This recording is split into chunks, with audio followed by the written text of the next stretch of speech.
जय मसीह दोस्तों। आज हमारे जीवन में शैतान 3 तरीके से काम करता है। हम कुछ वचन को पढ़कर फिर आपको उसके विषय में बताएंगे कि शैतान किस तरीके से हमारे जीवन के अंदर 3 चीज़ों से काम करता है। मत्ती 4:3 में लिखा है, तब परखने वाले ने पास आकर उससे कहा, यदि तू परमेश्वर का पुत्र है तो कह दे कि यह पत्थर रोटी बन जाए। आज भी हमारे जीवन में मनुष्य आकर यही कहता है कि क्या तुम काम नहीं करोगे तो क्या परमेश्वर तुमको खिलाएगा। परमेश्वर का वचन क्या कहता है, लिखा है उसी में 4। यीशु ने उत्तर दिया, लिखा है मनुष्य केवल रोटी से नहीं परंतु हर एक वचन से जो परमेश्वर के मुख से निकलता है जीवित रहेगा। भरमाने वाले हमारे जीवन में आकर के इस तरह से भरमाते जैसे लगता है कि उनकी बातें सत्य है।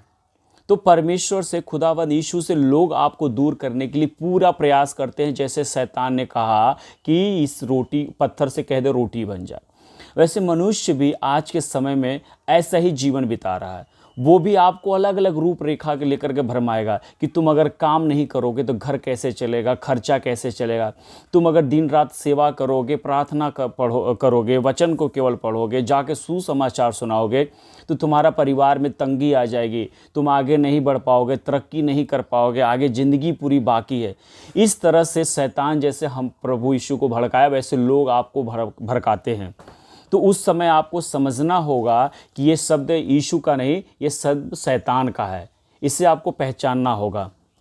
दूसरा, उसी में आपने ये वचन अच्छे से पढ़ा है, सुना भी है, समझा भी है और आप जानते भी हैं। हम उसी में पढ़ेंगे 5वां वचन।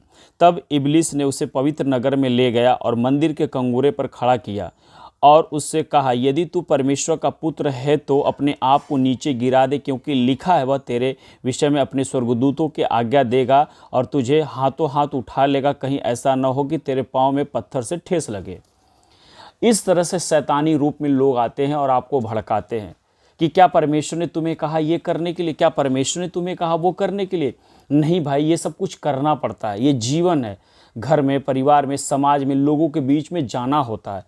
नहीं, प्रभु ने कहा कि तुम मेरी परीक्षा मत लो, तुम अपने आप से कहीं मत जाओ। ये मत कहो कि मैं चलता हूँ, देखता हूँ, प्रभु बचाएगा, प्रभु संभालेगा। प्रभु, अरे भाई, जब आप आग में गिरोगे तो प्रभु कैसे बचाएगा जानबूझ के। आप पानी में जानबूझ कर डूबोगे तो प्रभु कैसे बचाएगा। परमेश्वर का वचन कहता है कि तुम अपने प्रभु की परीक्षा न लो परंतु उस पर भरोसा रखो। परीक्षा मत लो, उसके पर भरोसा रखो। तीसरी बात है जो शैतान हम लोगों को भड़काता है, वो कहा बड़ा, यीशु ने उससे कहा, यदि ये भी लिखा है कि तू प्रभु अपने परमेश्वर की परीक्षा न कर। फिर इब्लीस उसे एक और बहुत ऊंचे पहाड़ पर ले गया और सारे जगत का राज्य और उसका वैभव दिखाया। उससे कहा, यदि तू गिर कर मुझे प्रणाम करे तो मैं ये सब कुछ दे दूँगा। ये सबसे अहम वचन है कि मनुष्य को पैसे को दिखा करके प्रभु परमेश्वर यीशु से दूर कैसे किया जाता है।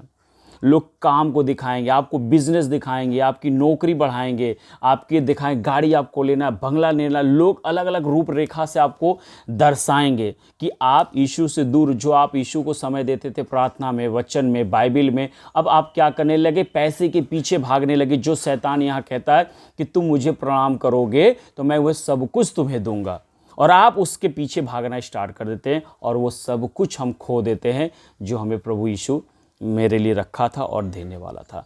उस समय आपको क्या करना है, विशेषकर वचन पे ध्यान दीजिएगा। उसने कहा, यदि तू गिरकर, तब यीशु ने उससे कहा, हे शैतान, दूर हो जा, क्योंकि लिखा है तू प्रभु अपने परमेश्वर को प्रणाम कर और केवल उसी की उपासना कर। तब शैतान उसके पास से चला गया और देखो स्वर्गदूत आकर उसकी सेवा करने लगे। जब आप यीशु के वचन के अनुसार जीवन बिताते हैं तो दुष्ट आत्मा एक ना एक समय भाग जाता है, जैसे उस समय भागा, और फिर स्वर्गदूत आकर उसकी सेवा टहल करने लगे। जिन चीज़ों को स्वर्गदूत सेवा टहल करे उसे और किसी चीज़ की ज़रूरत ही नहीं है। तो इसलिए दोस्तों, पैसे के पीछे एकदम बुरी तरह से मत भागिए।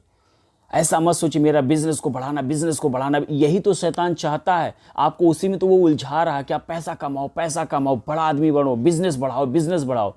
जबकि हमें यीशु की बातों को समझना है। यीशु ने कहा, धर्म और राज्य की खोज करो तो तुम्हें सारी वस्तुएं मिल जाएगी।